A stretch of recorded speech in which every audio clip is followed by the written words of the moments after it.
ঝিনাইদহ সদর উপজেলার কুমড়াবাড়িয়া গ্রামের নিভৃত পল্লী জারগ্রাম। এই গ্রামের পাশ দিয়ে বয়ে যাওয়া নবগঙ্গা নদী। নদীর পাড় ঘেঁষে ৪৩ শতক জমিতে ছোট্ট খামার বাড়ি গড়ে তুলেছেন আহসান ইসলাম শাহীন, যেখানে তিনি লাগিয়েছেন আখ, পেয়ারা, আম সহ নানা প্রজাতির ফলজ, ঔষধি ও ফুলের গাছ। বাগানের গাছগাছালির পরিচর্যা তিনি নিজেই করেন। তবে এসব কিছু ছাপিয়ে আলোচনায় এখন শাহীনের তৈরি খেজুর বিচির কফি। উদ্ভাবনী এই কৃষি উদ্যোক্তা খেজুর বিচি থেকে তৈরি করেছেন কফির বিকল্প সুস্বাদু ও পুষ্টিকর পানীয়। স্বাদে গন্ধে অনন্য এই পানীয়ের রং, স্বাদ ও গন্ধ কফির মতোই। খেজুরের বিচি সংগ্রহের পর খোসা ছাড়িয়ে খেজুরের বিচি আলাদা করা হয়। খোসা থেকে বিচি আলাদা করে তা ভালো করে ধুয়ে রোদে শুকানো হয়। এরপর সেই বিচি বালু ভর্তি কড়াইয়ে মচমচে করে ভাজা হয়।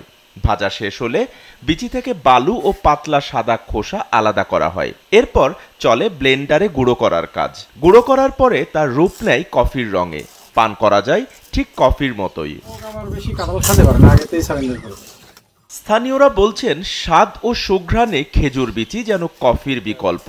কৃষি উদ্ভাবক শাহীনের তৈরি ব্যতিক্রমী কফির স্বাদ নিতে প্রতিদিনই দূর দূরান্ত থেকে ছুটে আসছেন মানুষ।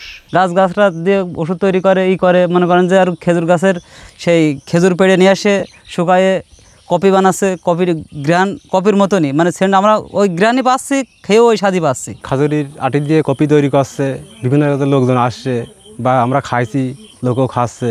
ইন্টারনেটে আপনার এই জিনিসটা দেখলাম, কফির হচ্ছে যে আপনার খেজুর বীজ থেকে তৈরি করা যায়। তো এটা দেখে ওনার কাছে আর কি জিনিসটা খুব আমার কাছে অভিনব লেগেছে, এবং ফলে ওনার কাছে কিছু আমি কফি বীজ নিয়ে যাব এবং আমি এখানে সেটা অভিজ্ঞতা অর্জন করতে পারছি যে খেতে কেমন বা এই জিনিসটা আর কি। খেজুর তো আমাদের মাঠে প্রচুর খেজুর গাছ। খেজুর দিয়ে কি আগে ওই মানুষ পাইতো, দুই একটা খাইতো, এই আর পয়সা টেসে নষ্ট হয়ে যেত। কিন্তু শাহীন ভাই শাহীন ভাইয়ের বাড়ি অরিজিনাল জারগ্রাম ছিল না, এখানে এসে এই জমিটা আমরা নিয়ে দিলি এখানে বাড়ি করে। এটা শাহীন ভাইয়ের নলেজ হয়তো আছে যে খেজুরের বেসন দিয়ে কফি তৈরি করা যায়। সৌদি আরবে খেজুরের বিচি দিয়ে পানীয় তৈরি করা হয়। ইউটিউবে সেই ভিডিও দেখেই খেজুর বিচি থেকে কফি তৈরির কাজ শুরু করেন আহসান ইসলাম শাহীন। আমি গত বছর একটা নিউজ আর্টিকেলে পড়ছিলাম যে সৌদি আরবের লোকেরা খেজুরের বীজ আসলে ফেলে দেয় না, ওনারা এটা ভাজি করে, এটা পাউডার করে তারপরে পানীয় তৈরি করে খায়। এটা কফির মতোই গ্রান হয়। আমি এটা পাইছিলাম, কিন্তু তখন খেজুরের সিজন শেষ হয়ে যাতে আমি টেস্ট করতে পারিনি। তো এই বছর খেজুরের সিজনের শুরু থেকেই আমি করছি। আর আমাদের এলাকায় প্রচুর খেজুর নষ্ট হয়, কেউ মানুষে খায় না, পাখিলিতেও তেমন একটা খায় না। তো আমি খেজুরের বীজ থেকে যেটা পাউডার করছি সেটা হচ্ছে আগে খেজুর গাছ থেকে পেড়ে নিয়ে এটা জাগ দিয়ে পাকিয়ে তারপরে পরিষ্কার পানিতে ধুয়ে তারপরে এটা রোদে শুকিয়ে তারপরে বালুর ভিতরে ফ্রাই করছি, ভাজছি। ভাজার পরে যখন খুব ভালো মচমচে হয়ে যায় তখন এটা গ্রাইন্ডারের মেশিনে গুঁড়া করে তারপরে পাউডার করছি। কৃষি বিভাগের কর্মকর্তারা বলছেন, স্বাদে গন্ধে কফির মতো হলেও খেজুর বিচি থেকে বানানো পানীয়টি কফির চেয়েও পুষ্টিগুণ সমৃদ্ধ। তবে এটির কোনো পার্শ্ব প্রতিক্রিয়া আছে কিনা সেটি পরীক্ষা নিরীক্ষার প্রয়োজন। যে উনি খেজুরের বীজ থেকে কফি সদৃশ একটি পানীয় তৈরি করছেন। খেজুরের বীজ গুঁড়ো করে এটা তৈরি করা হয় এবং এটা পান করলে সম্পূর্ণ কফির মতোই দেখা যায়। তবে খেজুরের বীজ থেকে যে কফি তৈরি করা এটা নতুন নয়, এর প্রচলন বিশ্বের অনেক জায়গায় আছে, বিশেষ করে সৌদি আরবে খেজুরের বীজ থেকে এটা তৈরি করা হয়। তো এর যে গুণাবলী যদি বিশ্লেষণ করা হয়, কিছু গবেষণাও দেখা যায় যে এখানে আপনার ক্যালসিয়াম, আয়রন, ফাইবার এবং জিঙ্ক এর উপস্থিতি রয়েছে। সাথে সাথে আপনার এটা অ্যান্টিঅক্সিডেন্ট সমৃদ্ধ, এবং এতে কফিতে যে ক্যাফেইন রয়েছে, খেজুরের বীজের যে কফি, এটাতে ক্যাফেইনটা নেই। তো এটাকে আমরা কফির বিকল্প হিসেবে ধরে নিতে পারি। এবং কফি আমাদের দেশে যেহেতু ওইভাবে আবাদ হয় না, কফি বাইরে থেকে বেশিরভাগই আমদানি করা হয়। যদি এটাকে কফির বিকল্প হিসেবে ব্যবহার করা যায় তাহলে কফি আমদানিতে যে খরচ, এটা আস্তে আস্তে বাঁচবে। মধ্যপ্রাচ্যে এটি খুবই জনপ্রিয়, তবে বাংলাদেশে এই পানীয় তৈরির প্রচলন অত্যন্ত কম।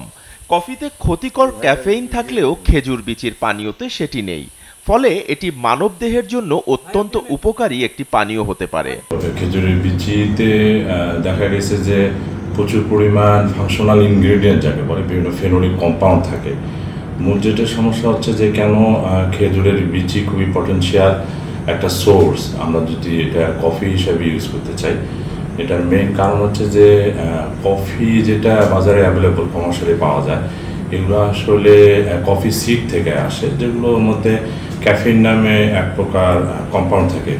এই ক্যাফিনগুলো থেকে এক প্রকার রোগও তৈরি হতে পারে, যেটাকে বলে ক্যাফিনিজম। দ্যাট মিনস এটা একটা আসক্ত করে দেয় মানুষকে, এবং এটার অনেক কোনো কি বলি খারাপ ক্ষতিকর প্রভাব আছে আসলে শরীরের উপরে, যেমন অ্যাংজাইটি হওয়া, ঘুম না আসা, ভমিটিং হওয়া, ভাব হওয়া, টেন্ডেন্সি আসা।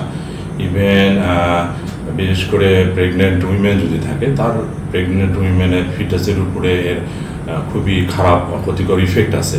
ওই জন্য বর্তমান সময়ে একটা চেষ্টা চলছে যে অল্টারনেটিভ সোর্স হিসাবে যদি এমন কোনো সিডকে ইউজ করা যায় প্লান্ট বেসড, যেটাতে এই ক্যাফেইনটা নাই, সেই জায়গায় খেজুরের ডেটস যে সিডটা, এটা খুবই একটা এক্সেলেন্ট অল্টারনেটিভ সোর্স হিসাবে ইউজ করা যেতে পারে। SATV digital.